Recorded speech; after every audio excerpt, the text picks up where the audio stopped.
Respect is not a gift others hand you when they feel generous. It's a frequency you operate on, and those who match it will tune in. You've been waiting at the wrong station, hoping someone will validate the signal you're already broadcasting. That ends today. You know the feeling. Walking into rooms where your voice gets swallowed. Sharing ideas that get ignored until someone else repeats them louder. Working twice as hard for half the recognition. Bending your truth into shapes you think people want to see. Shrinking yourself so others feel comfortable. It's exhausting, isn't it? The performance. The audition that never ends.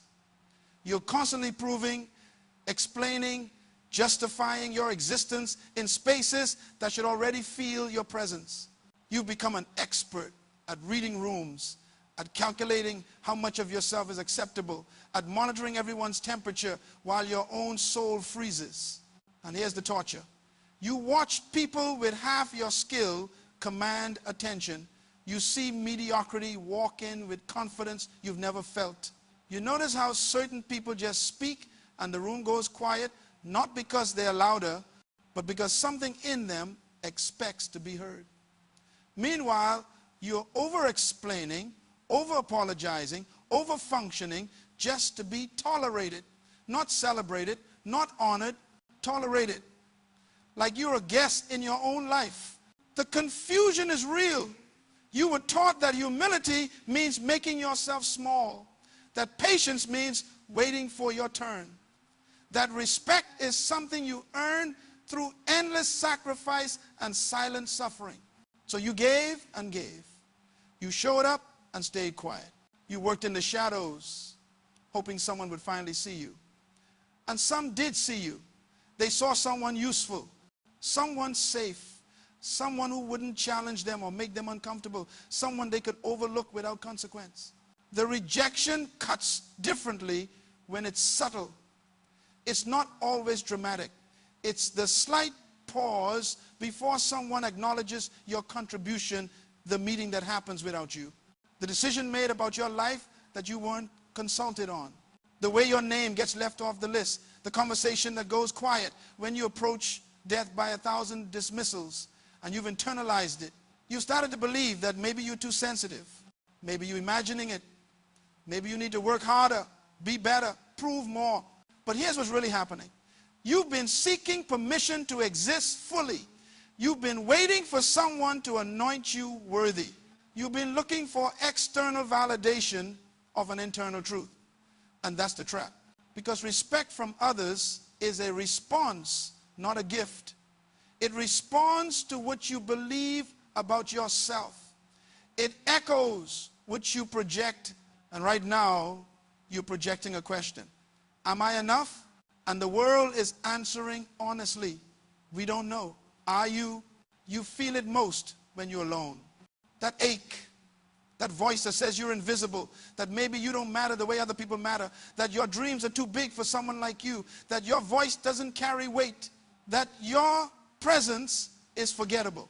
The emptiness grows when you realize you spent years building a version of yourself that others would accept, and now you can't remember who you were before the editing began. You've deleted so many parts, muted so many truths, buried so many desires, and time keeps moving. Years pass in the waiting room. Opportunities dissolve while you're gathering courage. Moments die while you're seeking approval. You look back and see a trail of almost spoke up, almost walked away, almost demanded better, almost believed you deserve more. The graveyard of your potential is filled with decisions you let other people make for you. Here's the wound that needs air. Somewhere along the way, someone made you feel like your worth was negotiable. A parent who withheld approval. A partner who gave love conditionally. A system that measured you by standards you could never meet. A community that made belonging expensive, and you learn to beg, not with words necessarily, but with your energy. You learn to perform worthiness instead of embodying it. You learn to ask for things that should have been automatic, like respect, like consideration, like basic human dignity. The fare underneath it all is loneliness. If you stop performing, will anyone stay? If you stop shrinking, will you fit anywhere? If you demand respect, will you end up alone? So you've been making yourself smaller, quieter, easier. You've been paying for connection with pieces of your soul. And the price keeps going up. More silence, more tolerance of disrespect, more acceptance of less than you deserve. You're discounting yourself, hoping someone will buy, not realizing you're the only merchant and the customer. Before I continue, answer one question honestly. When was the last time you honored yourself the way you're waiting for others to honor you? When did you last treat your own voice as essential? When did you last make a decision based solely on your knowing without polling everyone else's opinion? If you're still listening, something inside you is waking up. Something that remembers what you've forgotten. Something that's tired of the performance. Something that knows this isn't all you are. There's a blueprint that existed before the world told you who to be. Before the rejections. Before the dismissals. Before you learned to shrink. A manufacturer's design that has nothing to do with market opinion. And here's what most people never understand. Respect isn't something you convince others to give you. It's something you activate within yourself that others instinctively respond to. Like a tuning fork. You strike the frequency and everything around you starts to vibrate at that level. Think about a lion. A lion doesn't audition for respect. Doesn't campaign for it. Doesn't perform to earn it. The lion simply is. And everything in the ecosystem adjusts accordingly. Not because the lion is aggressive or loud, but because the lion operates from an unshakable knowing of what it is. There's no question mark in a lion's identity. No uncertainty. No wondering if today is the day the gazelles will finally take it seriously. The respect isn't given by the gazelles. It's radiated by the lion. And the environment responds to what's being radiated. You were designed the same way, with an internal authority that doesn't require external permission. But somewhere you learn to ask for what should have been automatic. You learn to seek validation for what should have been self-evident. And now you're stuck in a loop, trying to earn from others what you haven't given yourself. Waiting for someone to confirm what only you can declare. Here's the shift. Your value isn't determined by who recognizes it. A diamond in the dirt is still a diamond. Its worth doesn't decrease because someone walks past it. Doesn't diminish because it's surrounded by rocks that don't understand it. The diamond doesn't look around at the pebbles and think, maybe I'm not valuable because no one here appreciates me. It just is what it is. And eventually, someone with eyes to see will recognize it. But that recognition doesn't create the value. It reveals what was always there. You've been living like your worth is created by acknowledgement. So you've been collecting acknowledgements like they're oxygen. An approval here, a compliment there, a moment of being seen. And you string them together trying to build an identity. But it's exhausting because external validation has an expiration date. The moment someone stops affirming you, you start to deflate. The moment the applause stops, you panic because you've been building on sand. Other people's opinions, other people's moods, other people's capacity to see you. Consider the seed. When it falls into dark soil, it doesn't wait for permission to break open. Doesn't ask the dirt if it's worthy of becoming a tree. It just responds to its internal blueprint. The pressure of the soil actually activates its purpose. The darkness becomes the womb, not the grave. And in that hidden place, something happens. Roots go down, structure forms, strength develops, all in silence, all invisible. And when it finally breaks through the surface, it's not seeking approval from other plants. It's just becoming what it was designed to be. And that becoming commands its own respect. You've been trying to grow above ground in full view where everyone can critique your process. And it's killing you. Because some development only happens in hiddenness. Some strength only forms under pressure that no one sees. Some authority only crystallizes in seasons where you're alone with your becoming. The isolation you're feeling might not be rejection. It might be incubation. The silence around you might not mean you've forgotten. It might mean you're being prepared for a frequency that your current environment can't sustain. There's a craftsman who spends months sharpening a blade in private, in his workshop, away from the marketplace. He's not concerned with people seeing his process. He's not worried about proving his skill while the blade is still dull. He knows something. The sharpness isn't for show, it's for use. And when the blade is ready, it doesn't announce itself. It just cuts effortlessly, precisely. And everyone who sees it work understands immediately. This craftsman knows what he's doing. The respect isn't requested, it's inevitable, because the work speaks. You've been showing unfinished blades to people who can't recognize the sharpening process, and their blank stares have made you doubt the work, but they're not the ones who need to validate your edge.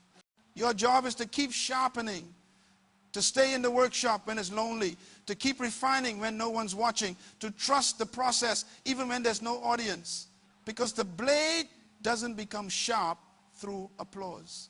It becomes sharp through friction, through pressure, through the grinding that no one sees. And here's what happens when you shift from seeking respect to embodying it. You stop explaining yourself to people who are determined to misunderstand you. You stop performing for audiences that will never be satisfied. You stop auditioning for roles you've already been cast in. You start moving differently, speaking differently, deciding differently, not from arrogance, but from alignment. You start honoring your own knowing before you poll everyone else's opinion. You start treating your time like it's sacred, your energy like it's precious, your voice like it matters. And the strangest thing happens. People start responding differently, not because you convince them, but because you change the frequency you're broadcasting. The question you need to sit with is this: are you waiting for respect because you don't believe you deserve it yet? Are you hoping someone else will give you permission to stand tall because you haven't given yourself that permission? Because here's the truth that breaks the cycle. Respect is an inside job that creates an outside result. It moves from your core outward, not from the world inward. And until you understand that, you'll keep bleeding energy trying to extract from others what only you can generate. You grow in silence. You heal in silence. You rise in silence. This obsession with being seen is keeping you small because you're performing instead of becoming. You're projecting an image instead of building a foundation. You're managing perception instead of developing substance. And everybody can feel it. That desperation, that hunger for validation, it repels the very thing you're seeking. Because respect doesn't flow toward need, it flows toward wholeness. Think about trees in a forest. The ones that grow tallest aren't the ones worrying about the trees next to them. They're not looking around wondering if they're growing fast enough or tall enough or strong enough compared to others. They're just reaching for light, drawing from deep roots, converting pressure into growth. And as they grow, they create space. They provide shade. They become shelter. Not because they campaign for that role, but because their becoming naturally creates that impact. The respect from the forest isn't something they chase. It's something their presence commands. You've been so focused on being acknowledged that you've forgotten to become acknowledgeable. And there's a difference. Being acknowledged is about convincing people to see you. Being acknowledgeable is about developing into something that can't be ignored. One is about perception management. The other is about substance building. One is exhausting. The other is inevitable. The tree doesn't convince the forest to respect it. The tree becomes so rooted, so strong, so present that the forest adjusts around it. This is why your season of isolation isn't punishment, it's preparation. You're being removed from audiences that were making you perform instead of grow. You're being separated from voices that were defining you instead of refining you. You're being hidden so you can be built without the pressure of eyes that don't understand the process.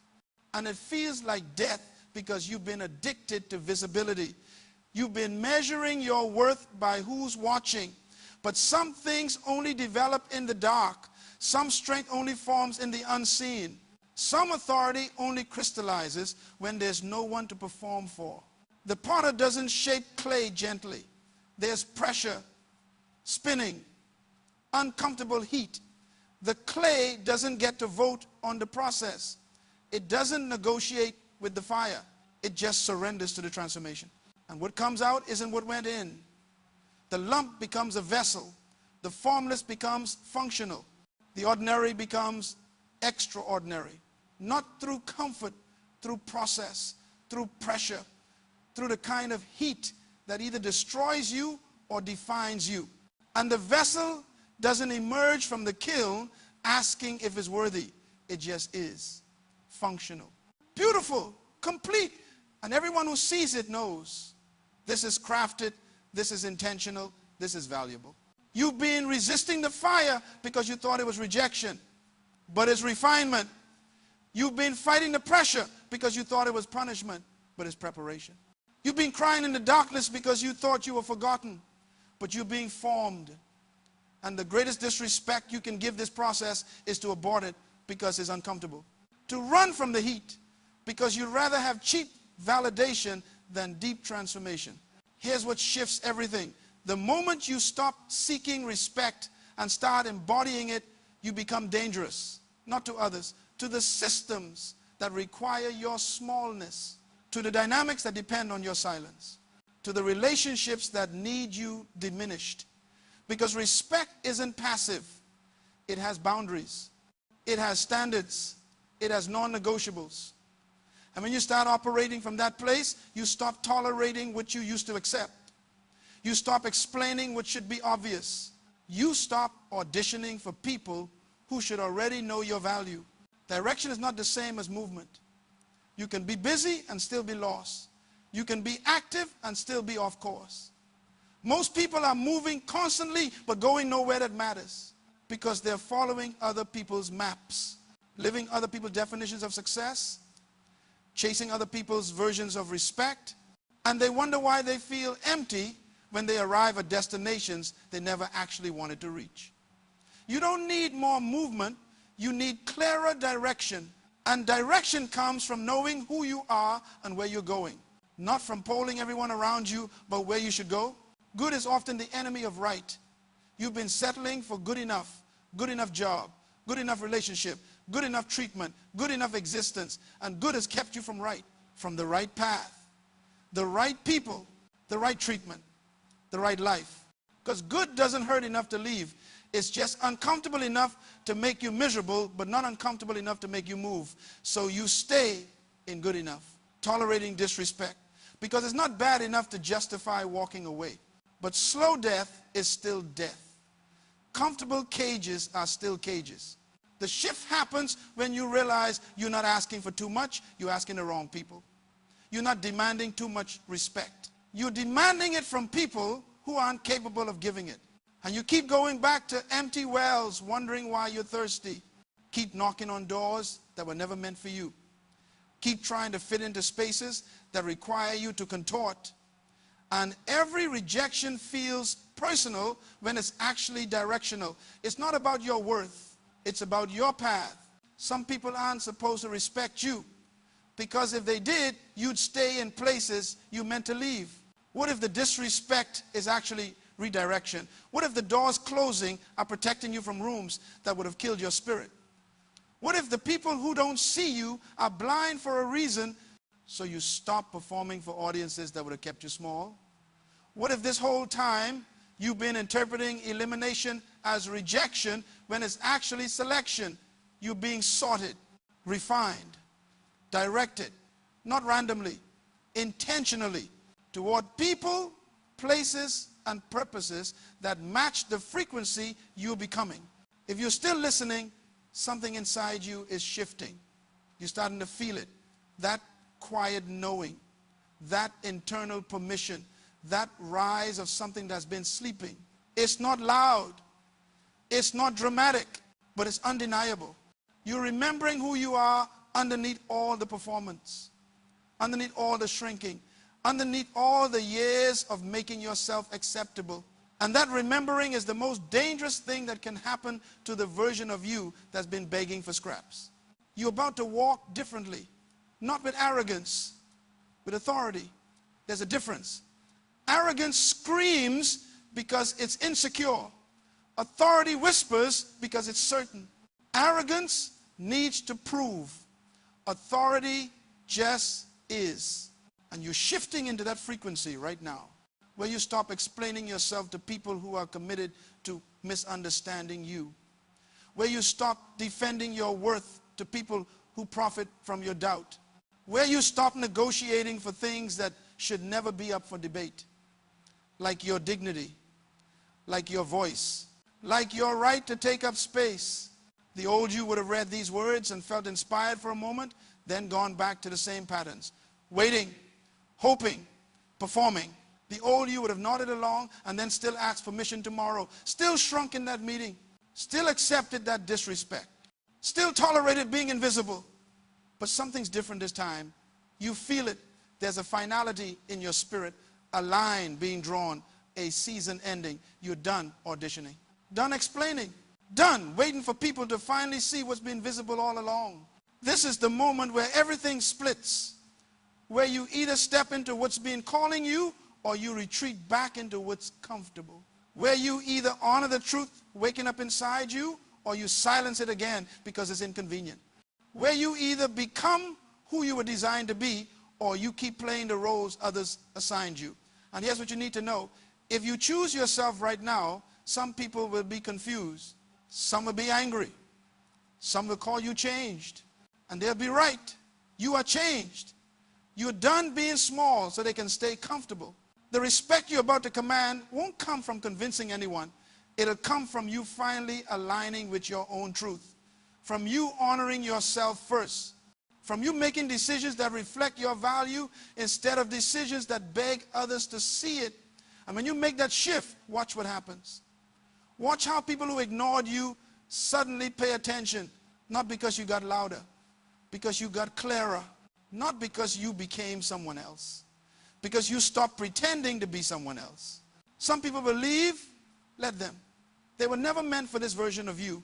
They were comfortable with the diminished version, the one who asks permission, the one who stayed small, the one who made their ego feel safe. But this version of you, the one who knows their worth, the one who operates from internal authority, the one who doesn't negotiate their value, this version makes them uncomfortable because your growth exposes their stagnation. Your boundaries challenge their entitlement. Your self-respect disrupts their control. So they'll leave and you'll be tempted to shrink again to keep them. Don't. Because here's what's on the other side of that exit. Space. Space for people who already speak your language. Space for opportunities that match your frequency. Space for relationships where respect is the foundation, not the request. Space for a life where you're not constantly proving, explaining, justifying your existence. You're just living it fully, unapologetically, powerfully. And the right people, the right opportunities, the right everything will respond to that frequency like a magnet. You're going to walk into rooms differently now. Not trying to make people comfortable, just being present, fully present. And your presence will communicate what your words have been trying to convince people of for years, that you belong here, that your voice matters, that your contribution is valuable. Not because you're performing confidence, but because you've aligned with truth. And truth doesn't ask permission, it just is. And everything that's meant for you recognizes it immediately. There will be tests, moments where the old patterns try to pull you back. Someone will dismiss you and you'll feel that familiar urge to over-explain. Someone will disrespect you and you'll feel that old instinct to tolerate it. Someone will treat you like you're optional and you'll feel tempted to prove you're essential. But this is where you'll make the choice that changes everything. You remember this moment, this message, this awakening. And instead of shrinking, you'll stand. Instead of explaining, you'll exit. Instead of tolerating, you'll establish a boundary. And that moment, that choice, will send a signal to the universe and to everyone around you, I'm done with that chapter. The climax of your story isn't when everyone finally respects you. It's when you realize you don't need everyone to. It's when you understand that respect from the wrong people is actually a trap. It's when you become so rooted in your own knowing that external validation becomes nice but not necessary, appreciated but not required, because you've found the only approval that actually matters, your own. And from that place, you become unstoppable. Not because you're trying to prove anything, but because you're no longer willing to shrink for anything. Destiny is meeting you right here. Not someday. Not when you're more ready. Not when you've proven yourself to everyone who doubted you. Right now. In this moment. Where you're sitting. Where you're listening. Destiny is reaching for you and asking one question. Are you ready to stop waiting and start walking? Are you ready to stop asking and start taking? Not taking from others. Taking back what you gave away. Your power. Your voice. Your authority. Your right to be respected simply because you exist. Simply because you are here. Simply because you decided you are done with the old way. You were never meant to beg. Never meant to shrink. Never meant to live on the margins of your own life, hoping someone would invite you to the center. You were meant to walk into your purpose with the kind of authority that doesn't ask if there's room, that creates room, that expands space, that makes tables bigger. Not through force, through presence. Through the undeniable energy of someone who knows who they are and isn't apologizing for it anymore. The respect you've been waiting for is already inside you. It's been there all along, buried under years of conditioning, under layers of other people's opinions, under the weight of rejections that made you doubt yourself, but it's still there, alive, waiting. And the moment you decide to honor it, to activate it, to live from it, everything shifts, not because the world changed, because you did. And the world is simply responding to the new frequency you're broadcasting. This is your moment. Not to become someone new, to remember who you've always been, under the performance, under the fear, under the years of making yourself acceptable. You've always been worthy of respect. You've always had authority. You've always mattered. And now you're finally ready to live like it's true, because it is. It always has been. And now you know it. Not just intellectually, but in the deep place where knowing becomes being, where truth becomes action, where awakening becomes living. So stop waiting. Stop asking. Stop begging for what's already yours. Take it, not aggressively, authoritatively, not by demanding it from others, by embodying it yourself. Walk into every space like you belong there, because you do. Speak every word like it matters, because it does. Make every decision like your life depends on it, because it does. And watch how the world rearranges itself around the truth you're finally living. This is your time. Not to wait for respect, to take it. By being so undeniably yourself that respect becomes the only logical response. If this message spoke to your heart, share it with someone who needs hope today. And if you want more messages that grow your soul, subscribe, because your journey has just begun. The waiting is over. The becoming has started. And nothing will ever be the same. You're standing at the edge of two lives right now. One where you keep waiting, keep performing, keep hoping someone will finally see you. And one where you decide that the waiting ends today. That you're done living like your worth is up for debate. That you're finished making yourself small so others can feel big. One life is familiar, comfortable in its discomfort, safe in its smallness. The other life is unknown. It requires courage. It demands that you honor yourself, even when no one else does. It asks you to walk away from spaces that don't honor you, even when walking away feels lonely. But here's what that second life gives you: freedom. The freedom to be fully yourself without apologizing. The freedom to speak without over-explaining. The freedom to exist without performing. The freedom to take up space without asking permission. And that freedom, that alignment, that integrity with yourself, that's what commands respect. Not because you're trying to but because you can't help it. It radiates from you like heat from the sun. You've spent enough years in the waiting room, enough seasons performing for audiences that were never going to see you, enough moments shrinking so others could shine. Today, you choose differently. You choose yourself. You choose your truth. You choose to stop waiting for respect and start embodying it. And that choice, that one decision, changes the entire trajectory of your life. The world doesn't give you what you deserve. It gives you what you tolerate. And you're done tolerating disrespect. Done tolerating being invisible. Done tolerating less than you're worth. From this moment forward, you move differently. You speak differently. You exist differently. Not because someone gave you permission, because you gave yourself permission. And that's the only permission you ever needed. Now go take what's already yours. Your respect, your voice, your life. Take it back and never let it go again.